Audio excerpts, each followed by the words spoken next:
and she would maybe eat in the kitchen with you. Yeah, so yes. did that happen regularly? Did you have a lot of time with them, members of the royal family? The princess spent a lot of time in the kitchen. In fact, reading The Sun, which wasn't allowed in the house. You smuggled it in? My maid. Your maid, yeah. Well, that's quite a regular thing, Matt. I think it was part of Diana's character, because she had this sort of very friendly approach to all members of her staff, actually. And, the kitchen, like in everyone's house, really is a focal meeting point for life. And, Diana would often say to me, what are you doing? I say, well, come down, we're going to have a coffee with Mervyn or something. So, and there would be a right place to exchange effectively local gossip within the household. But so it was quite a good place to exchange. It was who was doing what, information. Who was going where. Well, that's a lot of these houses survive on people talking to each other. Did you know the boss was doing so-and-so? And did you know they were there? No. And of course, these things make a lot of difference. And talking to the chauffeurs and people like that. I just think they're interesting about other things. I suddenly came across my mind, Mervyn, was with the shooting parties at Sandringham. Mm-hmm. So, the chef there, the kitchen there, would prepare, the lunch for the royal shooting party that would often go in one of the shooting lodges on the estate. Yeah. What always made me laugh was that all this sort of wonderful food being prepared to be taken up in hampers to the shooting lodge. Then if you looked out of the kitchen window, you'd have the beaters and the gamekeepers on the backs of tractors. And Mervyn and others would knock up this massive great stew. Do you remember? This soup. Yeah. So you had, by comparison, you had this wonderful produce going out of the shooting lodge, and yet there were buckets of this stew, which actually, I must say, it was brilliant. Exactly. And it was warm and tasty. It was, with chunks of bread, You guys are making me feel hungry now, actually. I feel like we should have bought some lunch or bought some croissants or something like this for this.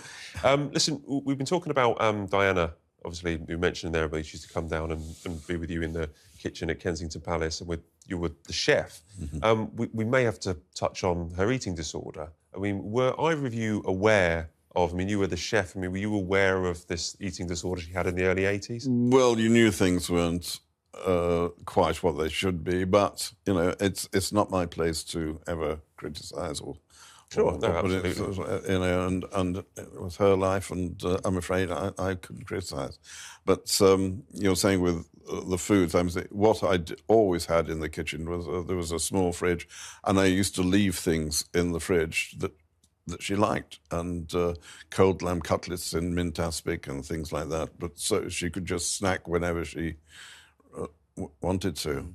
And of course, with the illness, there was bowls of custard, which were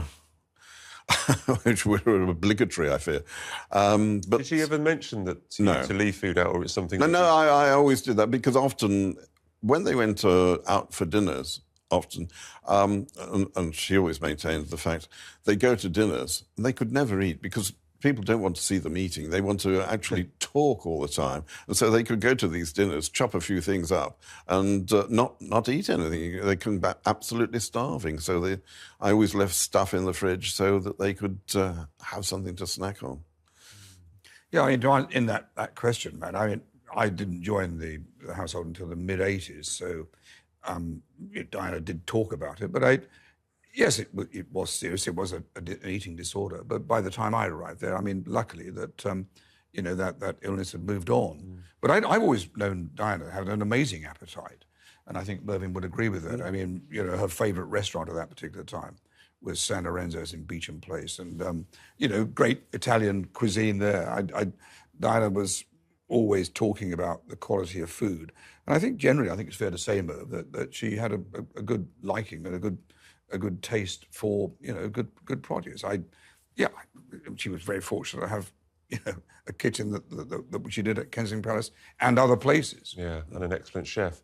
What was it, before we move on from the Waleses, what was it like cooking for William and Harry? Is it a case of the family would all sit, as I mentioned earlier about this big round table and the whole family would sit together? Would William and Harry sit with their parents? Children are in the nursery until they're about 10. Right.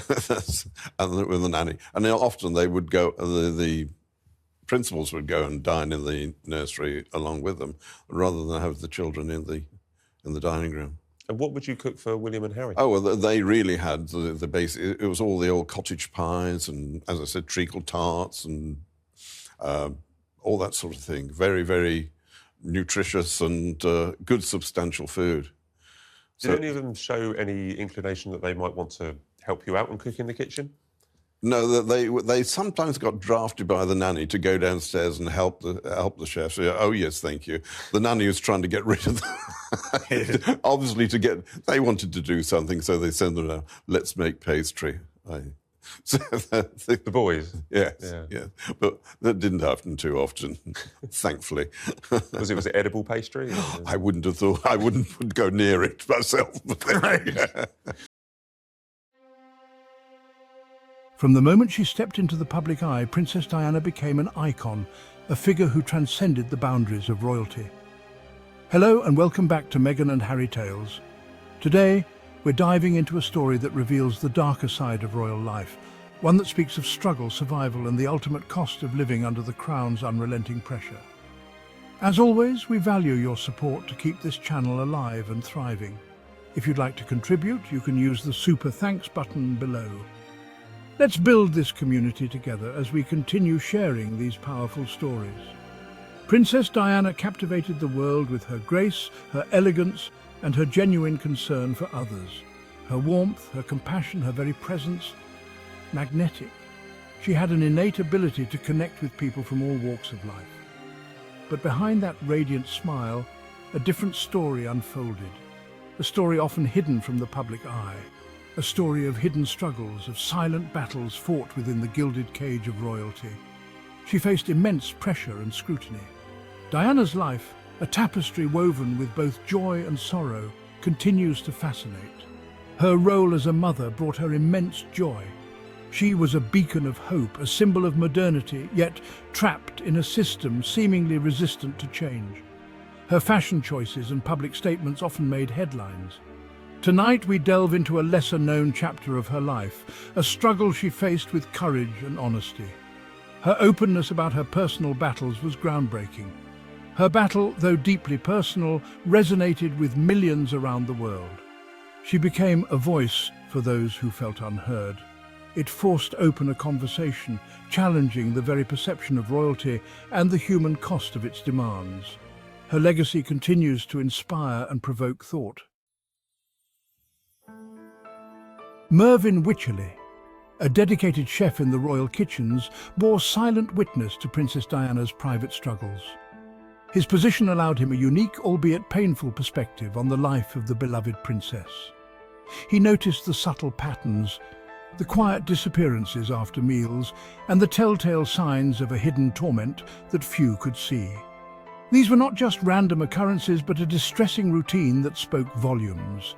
Bulimia, an eating disorder characterized by a relentless cycle of binge eating and purging, had taken a firm hold on Diana. It was a silent battle, fought behind the grandeur of royal walls. Wycherley, bound by the strict codes of discretion and loyalty, could only observe from the sidelines. His heart ached for the young princess, but his role demanded silence. Years later, he revealed his observations, shedding light on the immense pressure Diana faced to conform to an unrealistic ideal of perfection. The world saw a glamorous princess, but Wycherley saw a woman in pain. He described finding her once, distraught and vulnerable, in the kitchen late at night. It was a moment that etched itself into his memory, a stark contrast to her public persona. The image of this young woman, surrounded by opulence yet consumed by inner turmoil, is a stark reminder of the hidden struggles many face, regardless of their status or wealth. Wycherley's account, though heartbreaking, provides a valuable and poignant insight into Diana's reality. It serves as a testament to the fact that even those who seem to have it all can be fighting unseen battles. The fairy tale wedding, the birth of her sons, the global adoration, all were overshadowed by the suffocating weight of royal expectations. The pressure to be the perfect princess, the scrutiny of the relentless media, and the emotional isolation took their toll. Diana's former bodyguard, Ken Worf, described the royal system as an institution that is incapable of changing. He recounted how Diana often felt stifled, her voice muted by the rigid protocols of palace life.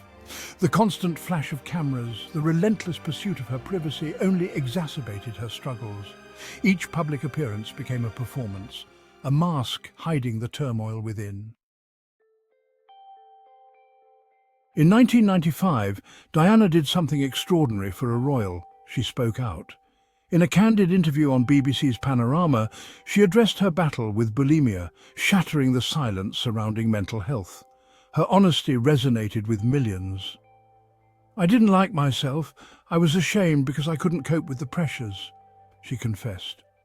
Her words, raw and honest, gave a voice to countless others suffering in silence. This groundbreaking interview marked a turning point. It challenged the perception of mental health, particularly within the seemingly impenetrable walls of Buckingham Palace. Diana's willingness to be vulnerable paved the way for greater openness and understanding. Prince Harry, Diana's younger son, inherited not only his mother's charm, but also her empathy and dedication to mental health advocacy. He has spoken candidly about his own struggles, sharing the deep impact of losing his mother at such a tender age. In a 2017 podcast, Harry detailed the emotional challenges he faced in his late 20s as he dealt with unresolved grief and the demands of royal life. He acknowledged therapy for helping him confront his inner battles. In a significant move, Harry and his wife, Meghan Markle, stepped back from their roles as senior royals in 2020. Their decision, though met with mixed reactions, underscored the importance of prioritizing mental health. Today, the monarchy remains a subject of debate. While some view it as an outdated institution, others see it as a symbol of tradition and stability. Diana's legacy, however, continues to spark conversations about modernization and the need for greater compassion within the royal family. The pressure on royals to conform to archaic expectations remains immense. However, Diana's influence is undeniable. The monarchy faces a choice: adapt to the changing world or risk becoming increasingly irrelevant. Diana's story serves as a powerful reminder that behind the grandeur and tradition lie real people with real struggles. Diana's legacy extends far beyond the palace walls. Her influence and impact have touched countless lives around the globe, transcending the boundaries of royalty and reaching into the hearts of everyday people. By bravely sharing her struggles, she helped to destigmatize mental health issues, encouraging others to seek help. Her openness about her own battles with depression and bulimia broke down barriers and made it easier for others to talk about their own mental health challenges. Her sons, carrying her torch, continue to champion mental health awareness.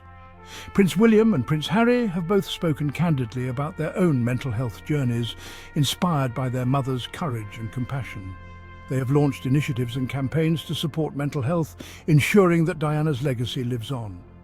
Diana, though tragically taken too soon, left an indelible mark on the world. Her funeral was attended by millions, and the outpouring of grief and love from people around the world was a testament to the profound impact she had on so many lives. She taught us the importance of empathy, of speaking our truth, and of challenging outdated systems. Diana was not afraid to break the mold and stand up for what she believed in, whether it was shaking hands with AIDS patients or advocating for the ban of landmines. Let us remember her not just for her beauty and grace, but for her courage in the face of adversity. Diana's elegance and poise were matched by her strength and determination to make a difference in the world. Her story, a testament to the resilience of the human spirit, continues to inspire us to this day. Diana's humanitarian efforts, from her work with children to her advocacy for the homeless, remind us of the power of kindness and the importance of giving back. Thank you for joining me on this journey into the life of Princess Diana. Her legacy is a beacon of hope and a reminder that one person can indeed make a difference. Please share your thoughts and comments below. We would love to hear how Princess Diana's story has touched your life and what her legacy means to you. And if you haven't already, please subscribe to the channel for more captivating stories. Stay tuned for more inspiring tales of courage, compassion, and resilience.